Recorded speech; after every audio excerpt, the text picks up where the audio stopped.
Baiklah, penceritaan saingan Liga kita mulakan di Paroi untuk pertemuan di antara pasukan Negeri Sembilan dan juga Seri Pahang. Yasir Pinto lebih awal menguji kubu pasukan Seri Pahang yang dikawal oleh Mamadou Samasa. Kemudiannya, Bakyudin Samsudin turut terlepas peluang untuk menghasilkan sesuatu. Minit ke-19, Gustavo terlepas peluang menerusi rembatan di luar kotak penalti. Dan gol yang dinantikan tiba pada minit ke-35 apabila Gustavo menamatkan badi gol sepanjang penampilannya bersama dengan Negeri Sembilan untuk gol pembukaan. Sambil ini antara percubaan-percubaan yang diperolehi oleh pasukan Negeri Sembilan dan jaringan ini membuka cerita di Stadium Tuanku Abdul Rahman di Paroi untuk Negeri Sembilan di depan dengan 1 gol kosong. Dan kedudukan 1 gol kosong itu kekal hingga separuh masa pertama tamat. Bersambung separuh masa yang kedua, minit ke-48, gerakan solo Yasir Pinto kukuhkan kedudukan anak buah K. Devon pada minit ke-48 untuk Negeri Sembilan di depan dengan 2 gol kosong. Kemudiannya menjelang minit ke-53, Matias Alves menghasilkan gol ketiga Negeri Sembilan, gol kedua pribadinya untuk Negeri Sembilan mencipta kemenangan kelima sambil Seri Pahang kekalahan ke-6 untuk saingan musim ini. Apapun, kedudukan Seri Pahang semakin tenat sambil Negeri Sembilan sedang mencipta epik baru dalam saingan Liga Super musim ini. Baik, Assalamualaikum. Selamat datang ke Nadi Bola. Itu cerita pertama membabitkan pasukan K. Devon yang turun berdepan dengan pasukan Seri Pahang 3 gol kosong. Nyata sesuatu positif yang ditampilkan oleh K. Devon dan juga anak-anak buah di laman sendiri. Asmoi Bakiri, bekas pemain pasukan kebangsaan, bersama saya untuk membicarakan tentang kejayaan K. Devon menundukkan Seri Pahang. Namun persoalan pertama yang bermain di kotak pemikiran saya apabila melihat Devon melakukan ataupun mempraktikkan taktikal 3-5-2, sesuatu yang apakah ia menggusarkan dengan kehadiran Seri Pahang atau sebaliknya pada penguatan Wih? Okey, kalau awak cakap sentuh pasal taktikal ni, saya tertarik kerana sebenarnya K. Devon dia plan untuk game ni menang kerana ada demand kehendak game penting pada malam ni, kerana menang duduk nombor 2 dan mengubah strategi 3-5-2 itu kerana nakkan attacking third dan tengah menang bola banyak dan menjadikan gol. Itu yang sebenarnya perancangan K. Devon. 2 perlawanan berturut-turut tanpa jaringan, tetapi kat malam ni 3 gol ni dijaringkan oleh pemain import. So plan perancangan untuk K. Devon mendapatkan mata, mendapatkan jaringan dan terusnya tempat nombor 2 memang dirancang dan berjaya untuk menewaskan Seri Pahang. Okey, kalau dilihat hari ini menguatkan jentera tengah dengan meletakkan Saiful Rizwan Selamat, Yasir Pinto yang lebih dominan bersama dengan Omid Nazari, Kerr Jones di sebelah sayap bersama dengan Cik Rashid, Cik Halim. Saya rasa kedudukan apabila dengan 4-3-3 menambah numbers di bahagian tengah, Negeri Sembilan telah pun menang lebih awal di bahagian tengah. Betul Rizal.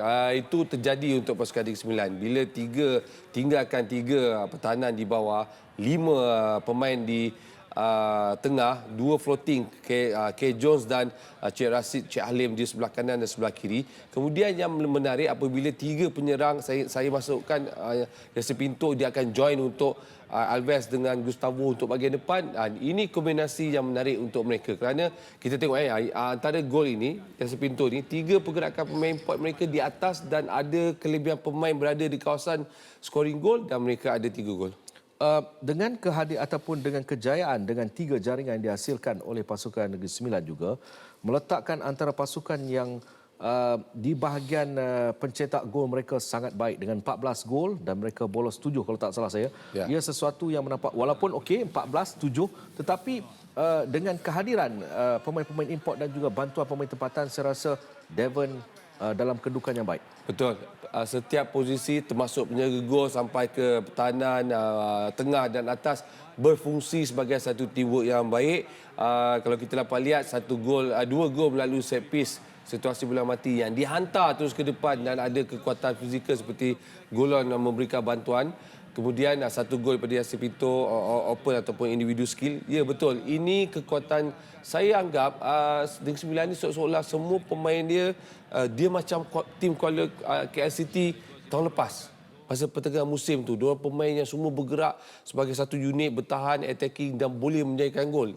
Berbeza kali ini cukup dengan Caravan kerana kita dapat lihat, saya tertarik sebenarnya pergerakan 3 pemain import di bahagian atas tu yang berfungsi dengan baik dan menjadikan gol. Ini kelebihan apabila jurulatih diberikan kebebasan untuk memilih pemain dan nyata tindakan yang dilakukan oleh Devon memberikan impak yang sangat baik, Asmoi Bakiri. Ya, saya setuju penjelasan Caravan bila dia kata nak ambil pemain yang baru dimasuk untuk dalam pasukan membantu mesti dah season dekat dengan liga kita dan tahu selok-belok corak permainan yang lebih cepat. Kalau nak ambil tempoh yang lama akan ambil masa, tapi dia mengambil contoh Yasir Pinto tu, pendekatan pemain dah beraksi dekat liga kita, dah tahu berganding dengan beberapa pemain dalam pasukan dia. Itu jalan terbaik corak pemilihan pemain yang dilakukan. Okey, dengan Negeri Sembilan semakin dan juga antara pasukan yang perlu diberikan perhatian untuk saingan liga pada musim ini kerana mereka memiliki adunan pemain senior dan juga pemain remaja ataupun pemain muda ditambah dengan pemain import yang sudah punya pengalaman yang baik dalam pentas Liga Super. Itulah saya rasa input-input yang sangat berguna untuk pasukan Negeri Sembilan, petanda positif. Jadi syabas kepada Devon dan juga penyokong-penyokong Negeri Sembilan. Saya masih optimis bahawa Seri Pahang akan terus memberikan cabaran kerana mereka melakukan pertukaran beberapa pemain-pemain muda yang dibawa masuk. Minggu lepas saya sempat sesi teh tarik dengan Dola Saleh. Ada perbincangan beberapa cerita tentang pemain-pemain dibawa masuk. Mungkin masa dan juga ketika, tetapi persoalan kini adalah sumbangan pemain import pada saya. Itu yang mungkin boleh jadikan key point. Ya, betul.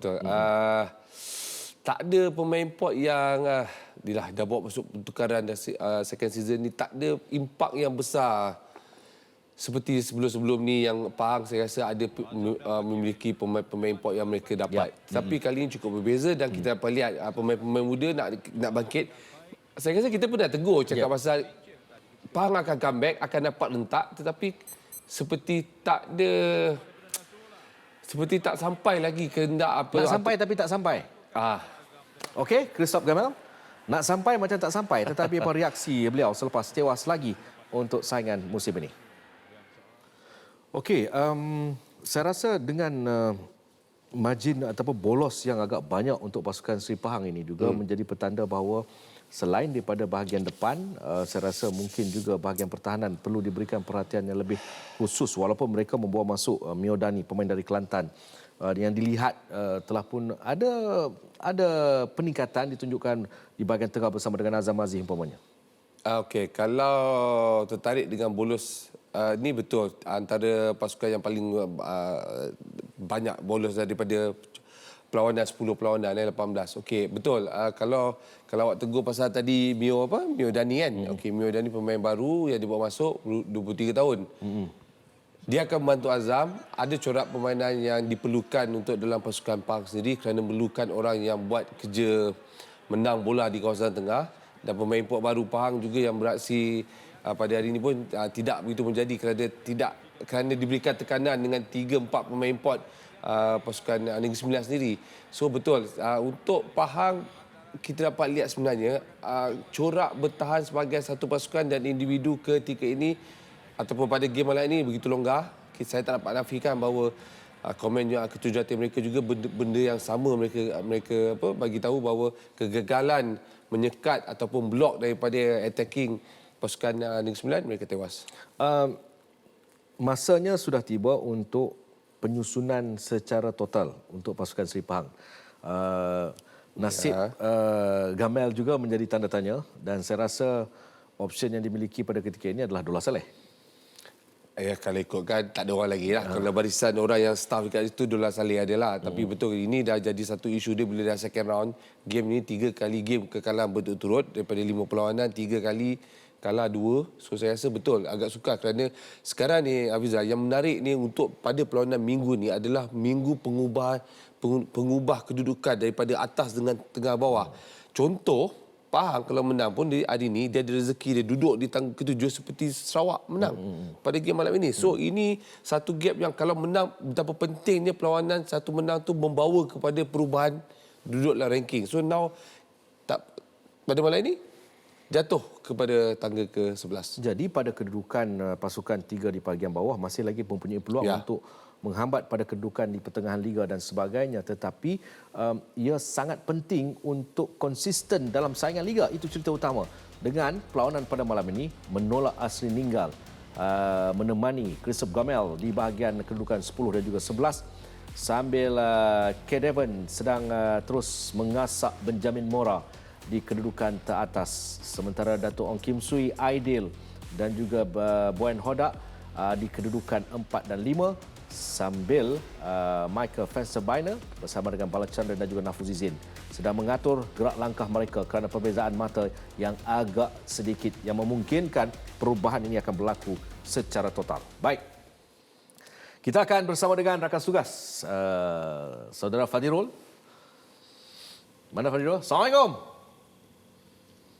Waalaikumsalam Hafizal dan juga Asmawi. Tu lampu kereta arena ke lampu majlis? Mau tahu ah. Tak, tadi sebelum tu PC tadi ni tak ada orang lain lah. Awak seorang je? Dah kita yang ada, kita dahulukan kita dululah. Alhamdulillah. Okey, saya nak berbicara tentang Pahang terlebih dahulu. Dari kacamata pemerhatian selama 90 minit lebih, apa sebenarnya kata kunci utama kegagalan Seri Pahang? Baik Hafizal, satu kata kunci yang saya boleh katakan dan boleh berkongsikanlah sepanjang 90 minit perlawanan serba tidak menjadi. Itulah Seri Pahang FC malam ini. Sampai kalau saya dengarkan kepada apa reaksi daripada Christophe Gamel tadi pun, dia pun nyata tak tahu apa nak cakap dengan prestasi yang dipamerkan oleh pemainnya daripada start, daripada bawah, cuba build up daripada bawah sampai ke middle third, semuanya tak menjadi. Dan saya rasa paling mengecewakannya lah bukan sahaja Christophe Gamel dan juga pastinya penyokong Pahang, Hafizal dan juga Mawi, kelibat 3 muka baru, 3 pemain import baru, iaitu Sherzod Faziev di bahagian pertahanan, Kevin Ingrizo di tengah dan juga penyerang Steven Rodriguez. Ketiga-tiga pemain ini yang baru saja dibawa masuk di ketika jendela pembinaan kedua Liga Malaysia ini, nyata tidak boleh katakan mengecewakanlah pada aksi malam ini. Dan saya sempat juga untuk bertanyakan kepada Gamel, saya rasa ini kali kedua ataupun ketiga saya bertanyakan kepada soalan yang sama mengenai masa depan dia bersama Seri Pahang FC, dan jawapannya tetap sama.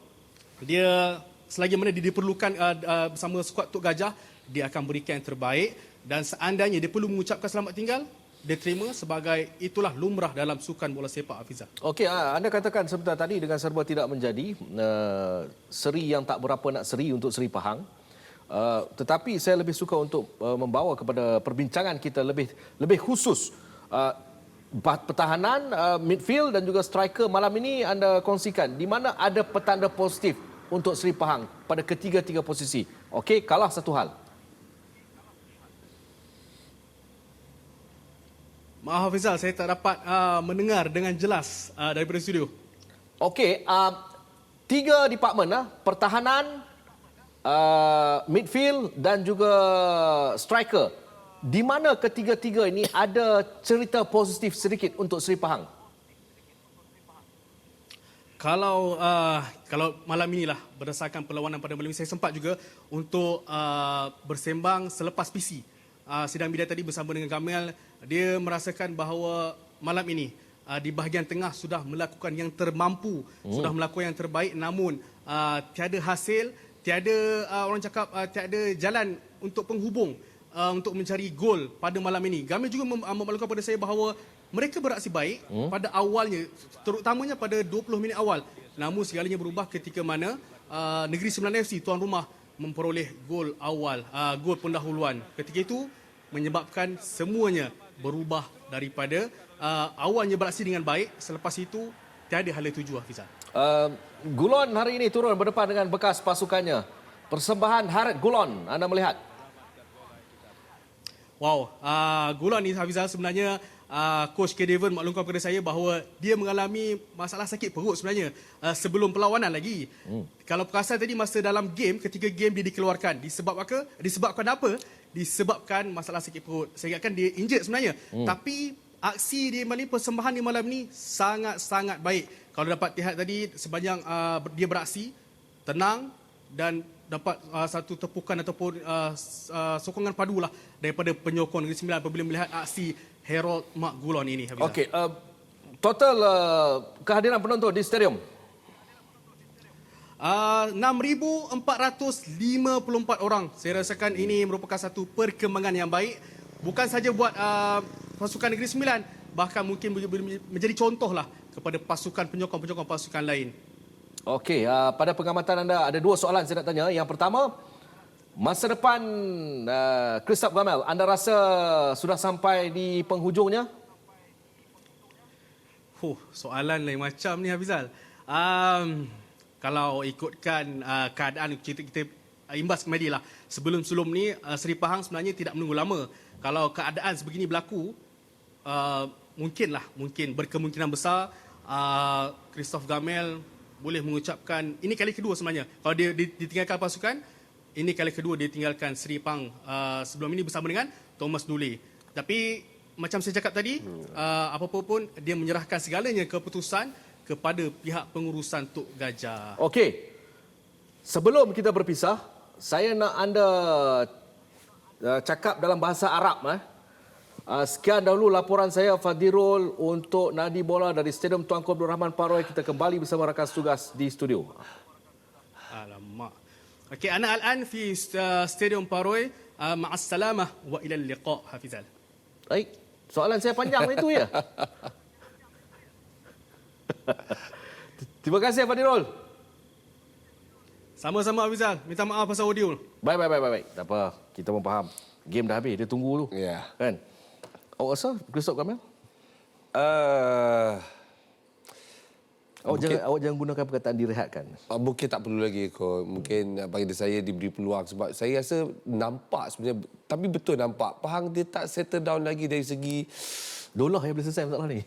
ya itulah mungkin ya kesaksian dekat situ, dia corak lebih mengenali corak macam mana nak buat lebih ni, sebab saya tak nampak lagi macam ada ketika yang kita tengok tu Pahang dalam keadaan dia tengah ke arah untuk satu pasukan, satu teamwork yang bagus, tapi pada masa sama dia tak menjadi. Dan saya tak salahkan, saya selalu tengok kenapa Pahang jadi begini kerana pada malam ini, saya ambil pada malam ini, mereka berdepan dengan satu pasukan yang kuat pada malam ini. Tengah-tengah best ni. Yes, diorang mencari rentak, boleh bermain, tapi pada masa sama pasukan yang dia lawan ni malam ni ada sebab kerana mereka mengejar kedudukan nombor 2. Jadi memang sukar untuk Pahang lakukan menang tugas main malam ni. Okeylah, kita tutup cerita Pahang.